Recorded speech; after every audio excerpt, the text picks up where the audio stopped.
Welcome to the Good Shepherd and the Child podcast, where we explore the spirituality of the Christian child through the method of Catechesis of the Good Shepherd. I am your host, Carrie Mecki-Lozano. So today's episode is covering a lot of frequently asked questions that people have when they are just learning about the Catechesis of the Good Shepherd, when they are just wanting to start and they don't know where to start. This episode is for you. I really want to encourage everybody to share this episode with anybody they know that is just starting to get excited about what is the Catechesis of the Good Shepherd, or somebody who maybe has a lot of questions for you. And if you are that person, welcome. We are so excited that you are here exploring this amazing work with us. We have a lot of resources to help you on your journey, and this episode is just one of them. I hope you enjoy. Karen, welcome back to the Good Shepherd and the Child podcast. Thank you, Carrie. I'm so happy to be with you again. I'm really excited to have you with us because I know that in your work in the Catechesis of the Good Shepherd, you get so many questions. And so I'm excited to dive into a bunch of those questions with you. I'm excited to help anybody who's interested in the Catechesis of the Good Shepherd answer some of those questions that always have. That would be wonderful. Karen, before we start, how about you tell us a little bit about who you are in your work with Catechesis of the Good Shepherd? All right, I'd be happy to. I serve as Director of Formation for the United States Association of Catechesis of the Good Shepherd, a position that I have grown into and loved being a part of for 18 years now. And I was a parent with young children wanting to do something meaningful with my children in the church, and our Director of Religious Education at the time had told me about a book that she had read called The Religious Potential of the Child. And she was interested in trying to find a way to bring whatever this was that she was reading in this book, now that we know it as Catechesis of the Good Shepherd, to the church. It was a long time ago. That was over 30 years ago. So at that time, training wasn't even that available. And the closest training for us to go to was actually in Jackson, Mississippi. It just is how I began in the work, was not really knowing that much about Catechesis of the Good Shepherd, but very intrigued about what I had heard from what she had to share. And all she had initially was by reading The Religious Potential of the Child. We are so blessed today for all the progress that has been made and all the different formations that are offered all over the country. I'm so grateful for the progress. Yeah, I am too. And also I think just what draws our hearts to know, to discover something, that this particular gift of the work of finding or growing in our love and knowledge of God. And this is what this work particularly draws children as well as adults to, that depth of understanding. Right. So Karen, would you just answer the question, what is the Catechesis of the Good Shepherd, for anybody who might have heard about it like you did and are interested in what this potentially could be for their children or for their parish? What is it? Well, the Catechesis of the Good Shepherd, I would say it's a hands-on approach for children in helping them to grow in their love and knowledge of God. And it is based on Maria Montessori's principles of education, meaning that look at the human being and the developmental needs from the time children are young, what helps them grow in their understanding of the world, and in this particular case, how it helps them grow in their understanding of who God is and their relationship with God. However, the Catechesis of the Good Shepherd began with the work of observation by two women in Rome, Italy, Sophia Cavalletti and Gianna Gobi.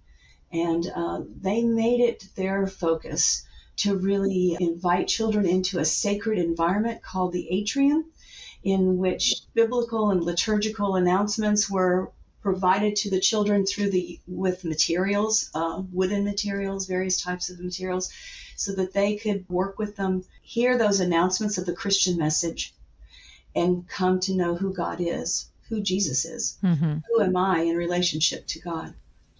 One of the things I appreciate most about this method is that it is very much an observation of the child and not us as adults deciding, I want the child to know this. It's learning about who the child is, this 3-year-old, this 4-year-old, this 8-year-old, this 12-year-old. Who are they and what face of God do they need? And us meeting those needs rather than imposing our own ideas on their needs and our desires for what they need to learn. It's coming from the other direction of this age child, this person that's in front of me, what needs do they have? What interest in God do they have? And it's beautifully respectful in that way. It is very respectful, and it is about that discovery of what face of God does this child need at this stage of this child's life. That we don't need to pour in all of the vast sea, as Sophia referred to it, of the Christian message. What we need to do is to figure out what most makes sense for a particular child where they are. And for the youngest children, and we're talking about the 3 to 6-year-olds, our first, what's most important is to get to know who Jesus is. Right. It changes, it grows with the children. So we not only know who Jesus is, he invites us into that relationship where we have the announcement of the Good Shepherd at 3 to 6, that's 6 to 9, and even 9 to 12. Those ages of the children, we're also then looking at what kind of relationship does Jesus invite us to have?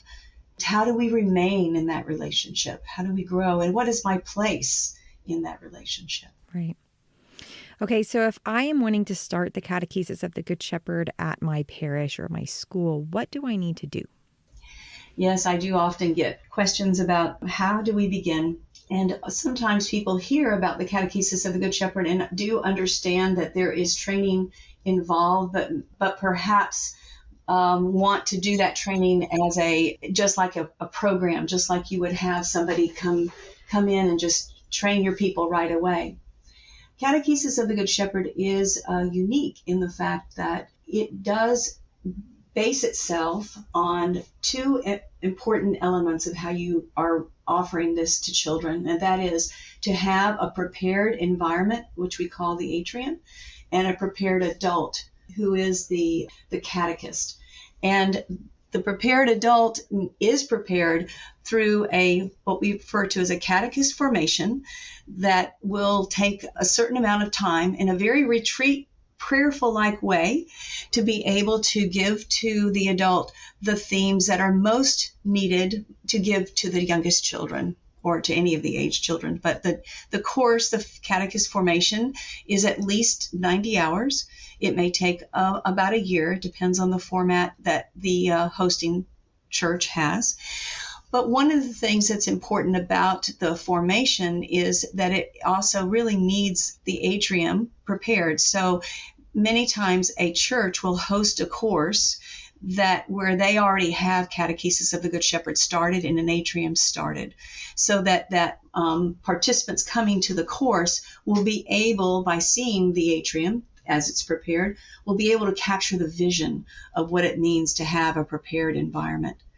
They will also then allow the adults to receive each of the presentations as given to the children, but the formation leader will give the adults in the course the presentations using the materials, and it invites the adults into a deep reflection on what the Christian message that is being announced, what it is, and how do we best announce this to the youngest children? So it begins with Catechist Formation. Right. And just to reiterate, you said that in order to host a formation at my parish, I need to already have an atrium established. It is the best. It makes it a real challenge for both the participant as well as the formation leader. We really don't recommend that a church host a course unless they have an atrium already started. It may not be complete yet, but it can be at least the first half, or at a church where they have it up and running, because the catechist really needs to capture the vision of what it means to have a sacred atrium environment. And you do that by being in something that is already prepared. And second, it really helps the formation leader be able to have the materials that are needed to give the presentations, because there's an awful lot of that as part of the formation, is to give all the presentations. Everything that is given over a 3-year cycle with the children is offered in the training course. Right. And formation can be such a great motivator to build the materials.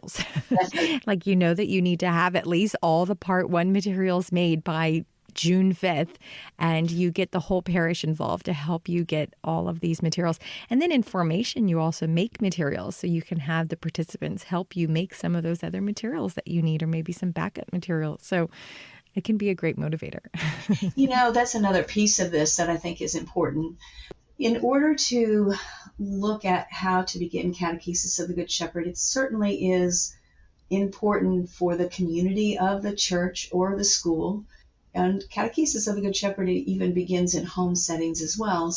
But to have a community of support, that means having the priest. If a lay person is interested in starting catechesis in a parish, then it would be involving the director of religious education or director of Christian formation or children's ministry, to be able to have all of the different people who are part of that church setting or the principal of the school to be supportive of getting started. That's one piece of that. Another piece of it is that as you build an atrium, you can involve people who have various talents and may not realize that those talents, such as woodworking or painting or making even figures out of clay or sculpting or sewing, that all of these different skills can be used to help to build the atrium environment with the materials that are needed. I was really happy as we first started out in our work that this man who was a part of the parish, longtime member, we advertised that we're looking for woodworkers, and he came forth and said, I'd be happy to start helping you make some of the materials that you need. And then only after he'd been doing this for a while with us, he said, I never realized that my woodworking skills could be used as a ministry, and now I can see how important it is. Oh, that's beautiful. It's very important to have the community involved as much as possible. The other thing I wanted to mention that is also helpful is that in starting out, sometimes there is an interest. If there is enough interest, you could begin by having a seed planting workshop. And what that means is you might invite, maybe the formation leader has already been asked to serve an area in a course, but you want to ask others in the area to invite others to know about Catechesis of the Good Shepherd and subsequently the course. The formation leader could be invited in advance to come and offer a half-a-day workshop that would introduce Catechesis of the Good Shepherd, some of the basic themes, and provide a presentation. That's one way of helping to encourage others to look at what Catechesis of the Good Shepherd offers. Another way that I think makes also it significantly impacts people in terms of thinking about this work and how to begin. And that is, if there is maybe a handful of people from a parish who are interested, maybe it is the interested person, maybe it's the DRE, maybe it's a lay person, maybe it's also a parish council member or a vestry member or several key leaders in the church, the priest, of course, if that's possible, but they go to visit an established atrium. I have had more experiences over the years of inviting people to come and see what the environment is like, come and see what the atrium is like. This is not necessarily when children are going to be there, but I'll meet them at the atrium, introduce it, give them some overview, and then perhaps offer them a presentation or two. And they walk into that environment, the atrium, and they'll go, whoa, this is amazing. I've never seen anything prepared for children like this. And that's exactly what should be happening when children walk into that environment. Maybe it's a nonverbal reaction, but it is one that says, this is prepared for me. This sacred holy space is prepared for me. So it has made a difference, more than I can tell about Catechesis of the Good Shepherd, to have people be able to come and visit an environment, an atrium that's already established in a church. And for some people, that may be just within their same community, in their city, and others, they may need to travel a few hours even, when we started out with Catechesis of Good Shepherd, there was a group of about 5 or 6 parishioners who drove quite a number of hours to find the parish with an atrium so they could observe what was going on there. And it really made a difference about why they wanted to get started with the work in their parish. Right. I agree. I have had a lot of success by bringing people into the atrium. If I can just get you in the atrium, you will have that beautiful wow effect and be drawn into the beauty that is the atrium. Just like you said, the children are so drawn into the beauty.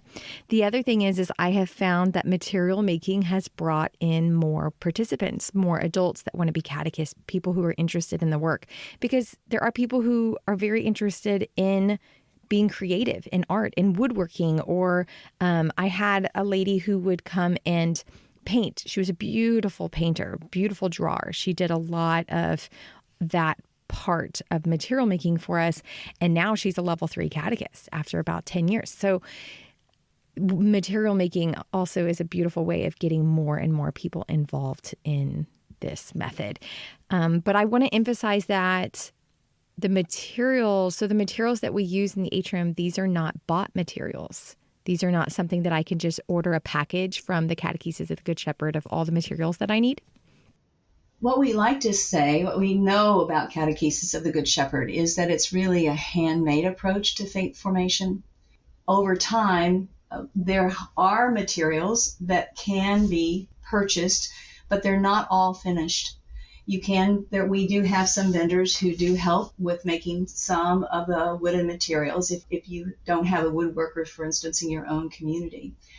But really, the catechist formation, part of their formation, includes making the materials from the work of their hands as much as possible, because it allows us as catechists to deepen our understanding of what this message is that we are proclaiming to the children. And there is a handmade sense of this kind of artistry and artisan way of understanding Catechesis of the Good Shepherd that really is a beautiful aspect of it. That's why we also say that it really needs to involve the community. So it's not only just the catechist who's making those materials with the work of his or her hands, which is still very important, but it's enlivening the contributions that others can make in the community for the atrium. And I've had a situation in which there was a series of material making at the very beginning of some atria that we were starting, and there were these material making sessions just like you described that you were having, and then we had an open house prior to us starting with the atria, and parents and the various people who helped in making the materials were walking through, and I overheard this one woman said, "You see that diorama right there? I helped to make that one. Oh, I helped to paint this figure, or I sewed this." And they were very delighted to know that they had made a contribution to something that the children were going to be using. And it was really beautiful to hear that. that is beautiful. I have found for myself that making materials is probably one of the biggest ways that I have absorbed the atrium, if that makes sense. It's helped me understand. Material making has definitely been a huge avenue for me in my growth in Catechesis of the Good Shepherd. No, you're right, Carrie. It is. I would say it aids our reflection. Yes. We are invited into a pace that is slower than most of the world that we're experiencing around us through this work. And part of this is because this is what the children need. They need something that is at a slow pace for them, and it allows them to take in the proclamations of what we hear from Scripture and even the liturgical moments in a way that they can think about, that they can that it means something to us. So therefore, with adults, we have to also slow ourselves down to be able to do that. And that happens during the formation. That experience is part of why the formation is what it is, why the length of time is important, the prayerfulness. It's really like being on an extended retreat. Right. But it also is important because when we have done that ourselves, then we're more capable of being able to create the atmosphere and the environment that we need for the children at all ages. It's not even just the littlest ones, but at all ages. Right. Carrie, we talk about having different atria or atrium, but when we're referring to that is that a level 1 is for 3 to 6-year-old children. Mostly we say kind of preschool age children. Level 2 is for 1st, 2nd, and 3rd grade children, or 6 to 9-year-old. And level 3 is for 9 to 12-year-olds, or 4th through 6th grade children. So I just wanted to clarify that. And when we talk about these different atria levels, what do we mean by that? Right. So, Karen, if I am wanting to start Catechesis of the Good Shepherd at my parish, how many adults would you recommend that I need to get formed in order to start? Well, you can begin with 1, but I usually tell people it's really beneficial if you can have at least 2 people go to a training, especially if they're going to go wherever that formation might be offered, whether it's in your city or whether it's out of town, because you have a partner then who's hearing, listening with you at the same time. You can share notes about it. You can then come back and speak what you are needing to the community and be a similar voice. The other thing is that it helps when you start an atrium. Say you're just beginning with a level 1 atrium. If you have, it's nice when you can have 2 adults who have already had that formation, or at least started it with it, so that you can help begin with your children. But you can also begin with 1 trained catechist and an assistant, somebody who maybe didn't go through the formation yet, but is there to be a parent assistant or who learns enough about what needs to be offered with the children. But it really is the catechist who will be giving all those presentations to the children. The assistant won't be able to do that unless they've been through the training. Right.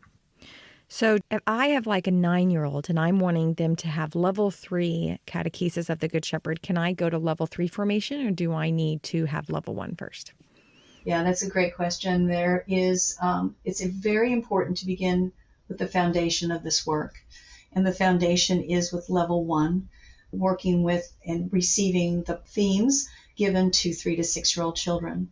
The reason is that not only is it foundational, as I mentioned, but it also is that these particular themes are cut to the most essential of our faith. And they are grounding to what ends up, how it develops for levels 2 and 3. And so even those themes will continue to what we say is spiral as that children grow in levels 2 and 3. So you want to be able to have that foundation first laid at level 1. Mm-hmm. We require actually that a person attend the levels 1 and 2 before attending level 3, or to attend level 1 before attending level 2 formation. And this is only for the adults. So if I were to move into a parish that already has all 3 levels established, but my child has never done catechesis, my 9-year-old can go to level 3 formation without having previously been to level 1 and 2. Yes. We open our doors to children who come at whatever age they are into an atrium. I work in a level 3 atria, and I have often had children who come to us at level 3 who have not had levels 1 and 2. What is important, though, as a level 3 catechist, is that with my awareness of that child coming in, having not had those previous levels, I also can draw upon those other levels in terms of what I feel I should offer to that child. Mm-hmm. There are certain presentations that I may want to bring to the level 3 atrium for that child's benefit, just to be able to hear it. But it's not like I'm trying to do everything. There's no remedial catechesis. Right. But we do feel like there are always things that we can draw upon, because now we have that as our resource in our resources for the children. And that 9-year-old is a different person than when he was 3, 4, and 5. So his face of God that he needs is different. So it doesn't make sense for us to show him all of level 1, because he no longer is a level 1 child. But there are certain presentations that are beneficial to have seen or have to sit with as we move forward in maybe a level 3 atrium. Yeah, that's it. That's exactly right. But as I mentioned, there will be some of those themes are offered in level 3, and Right. so I just am aware of the fact of where those children are when I'm sitting with them. Right. And so, yes, that's true. So what about cost? How much is it going to cost for me to start the Catechesis of the Good Shepherd at my parish or school? This will vary. Some of the key cost. I would say at the beginning of, as a person or adults are starting catechesis in a particular parish, there's a lot of kind of, I would say, an investment of fees initially, but then once that atrium is established, you don't spend as much every year on an atrium. So initially, the cost are with catechist formation, and for a couple of years, you may invest quite a bit in that kind of training of adults. There always really is a need to train catechists, but we also have found that catechists commit to this for a long time. Many catechists can commit to this for a long time. There are times though that there's always a need to train further, so you'll have that cost. Once you're established as with an atrium in your own parish, you can host a training, which also helps you with that investment of catechist formation, because you're training your own people, plus then you're inviting people from outside of your parish to be a part of that training. Mm-hmm. The also initial cost would be in securing the space. It's really beneficial if you can have a dedicated atrium space, if possible. Sometimes that's not possible initially, and it requires a space that is multi-purpose, so the atrium is packed up or stored on days that it's not being used, and then set up each day. But initially, you have to consider bookshelves, and the sizing of those shelves is important. You have to consider a few pieces of small tables and chairs for children. Not a many. You don't have to have one for every child. But you have then all the other materials. And I would say that an atrium actually can be built over a 3-year period of time. It doesn't all have to be ready at the very first day you want to begin.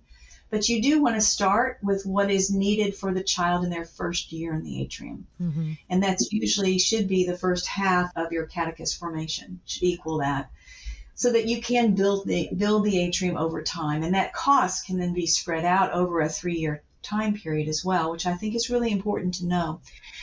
I would say on average, an atrium may be as little as $1,000 to $1,500 to start, to $3,000 or up to $4,000. It depends on if you are getting those materials made within your community. If those who are making those materials are offering their labor as service to the community and just paying for the materials, or whether you are purchasing some of the unfinished materials from one of the approved CGS vendors. So there is some variation in that, and there is some variation in how much a training costs for catechists. I would say on average of a level 1 formation, though, is around $500 to $600 for a person to train. We do have a Tina Lillig Memorial Fund for scholarships, for partial scholarships. So if those who find that cost challenging, they could apply for their catechist for training. So there are ways to look at that cost that make it affordable. I would also say, though, again, thinking about it, you're investing not only in that environment called the atrium, but you're investing in the catechist who are being trained. We have some catechists that have moved on to help with middle school or high school. And I always tell those coordinators, you're welcome.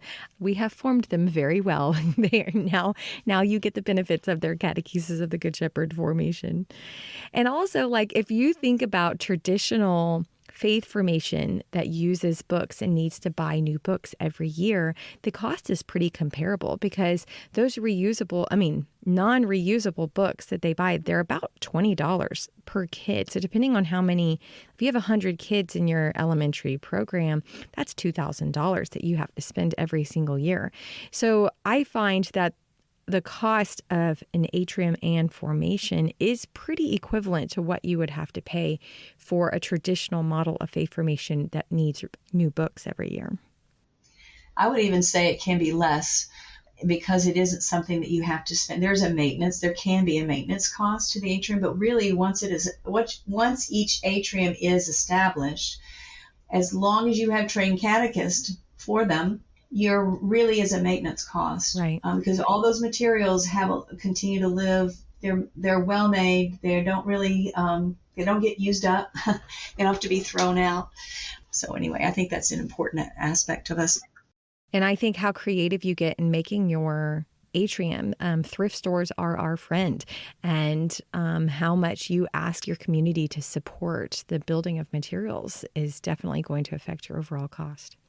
Now, Karen, what about how much time I need to make sure we have every week? What if I only have 1 hour between the two masses that we do our faith formation?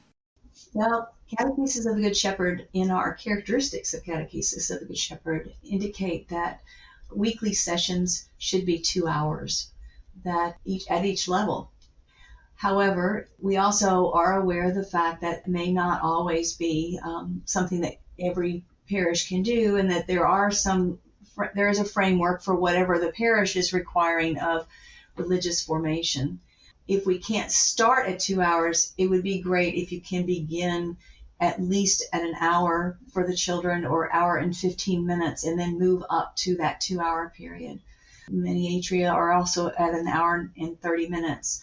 But something that's less than an hour really doesn't give the children the necessary time they need to settle into not only what is offered to them in the presentations, but one key component of an atrium experience for the children at all levels is allowing them time and space within the environment to further their reflection on what they've heard the catechists present, with either the work of their hands and with the materials, or other work that they have in the environment. We invite children into a place of working, because what we're saying is that is a way of reflecting and listening for that voice of the Good Shepherd that calls them by name. Mm-hmm. Yeah.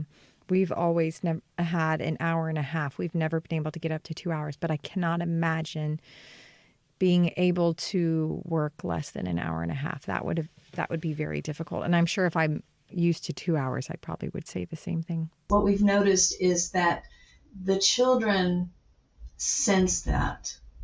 And so if children are mostly accustomed, and I notice this happening a little bit more even with the older ones, but if they're accustomed to going quickly from one thing to another, Yeah. In their life is kind of tended to be like that, maybe because of even their school experience, then they actually don't take time then to choose the work that is available to them in the environment to really delve deeply into it. But when we give them that time, there's almost like this silent sigh. Yeah. Oh, now Yeah. and I see them settling into that, Right. into work. It's really such a difference. So giving the children time, just like we're giving them this sacred holy space in which to work, to live, and to grow in that, like I mentioned before, the love and the knowledge of who Jesus is. Right. God is for them. I agree that the longer time allows the children to settle. Just this week in the atrium, I had a child who had a lot of energy. It was his birthday. I'm sure he had a lot of sugar that day. And he was jumping from one work to the other. And I was just kind of watching him. And after a little while, I want to say about 30 minutes of the work time, I watched him start to settle, and he picked up a different work and he sat with it for about 30 minutes and was so controlled. But it took time for him to get to that place. And if we had had a shorter atrium session, he wouldn't have ever gotten there. Yeah. There's a great deal of patience in Catechesis of the Good Shepherd, I think, and an appreciation for giving children a space. That I think is so valuable. And because what we're offering children is something very internal. It is about their internal life, right? Their life that I think we maybe ignore in a general sense in our world, that we each have this inner life, and that what we're helping children to recognize is that that's where, in the quiet, of an environment like the atrium. Even though it may not always be very quiet, there's always sometimes a hum of activity. Right. That's where we become accustomed to listening to that voice that calls us by name. Right. And how the children have very few places in their life where they encounter that space and that respect that is offered to them in the atrium. And I think that is one of the things that touches their hearts so deeply. Karen, before we finish, are there books that you would recommend as your top picks for somebody who is brand new to this work and has all of these typical questions? What book would you recommend to them? Well, since people would begin with level 1 Catechist Formation, the 3 texts that make up that formation are The Religious Potential of the Child by Sophia Cavalletti, Listening to God with Children by John Nagobi, which is currently out of print, but we are working on that, and The Good Shepherd and the Child, A Joyful Journey, which has been edited by Rebecca Brisevich. There's also a book that was written by Tina Lillig called The Catechesis of the Good Shepherd in a Parish Setting. Yeah. So any of those would be a good place. I would actually suggest that if you just want to begin with getting an idea, a little bit more of an idea about Catechesis of the Good Shepherd, you could begin with not only the book, The Catechesis of the Good Shepherd in a Parish Setting, but also perhaps the Good Shepherd and the Child, A Joyful Journey. Right. Those are simple books. They're not too lengthy, and they can be a good way of launching you into an understanding of what this is about. Right. I would agree. Those 2 books, I think, are the best beginner books. If you're not sure, you've just heard about this program and you want to know a little bit more about it, those are great beginners. Right. Is there anything else, Karen, that you would like to lift up before we finish?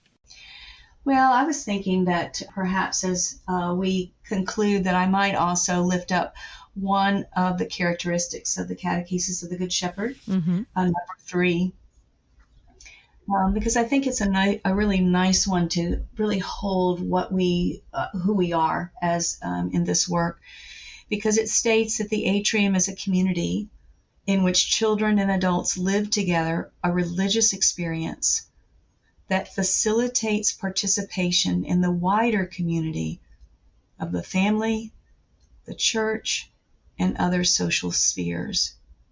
And we see the atrium as a place of prayer, in which work and study spontaneously become meditation, contemplation, and prayer. The atrium is a place in which the only teacher is Christ.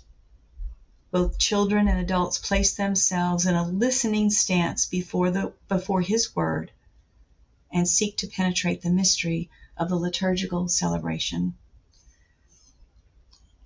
So I think that that's an important aspect of us to remember. What is it the Catechesis of the Good Shepherd is all about? Why do we do this? It is because of this particular characteristic lifts it up for us, I think.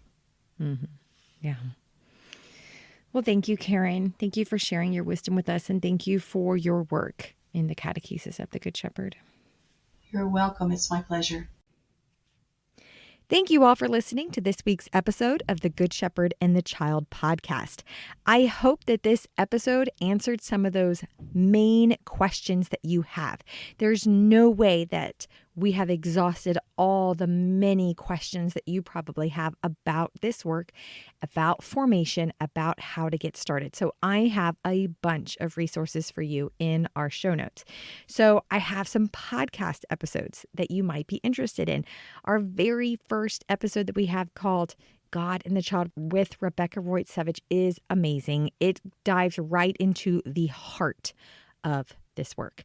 I also have a link in our show notes to another episode that I did with Karen specifically about catechist formation. So you might be interested in that one as well. I also strongly encourage you to go back just a few episodes to episode 72 called Characteristics of the Good Shepherd Catechesis by Sophia Cavalletti, where I read Sophia's words about this work, and it is beautiful. So those are some great episodes for you to check out if you would rather listen. Now, I have some reading if you're interested as well. There's the couple books that Karen mentioned, The Religious Potential of the Child, Joyful Journey, and Catechesis of the Good Shepherd in the Parish Setting by Tina Lillig.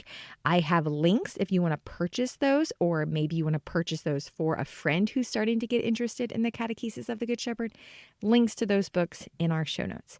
Now, I also have episodes that go along with many of the chapters in Joyful Journey and The Religious Potential of the Child. So if you want to start reading either of those books and you want to listen to a podcast episode that goes with each chapter to help just kind of digest the really amazing things that are in each of these chapters, I have a list of episodes that go with each chapter. And again, there's a link to that list in our show notes.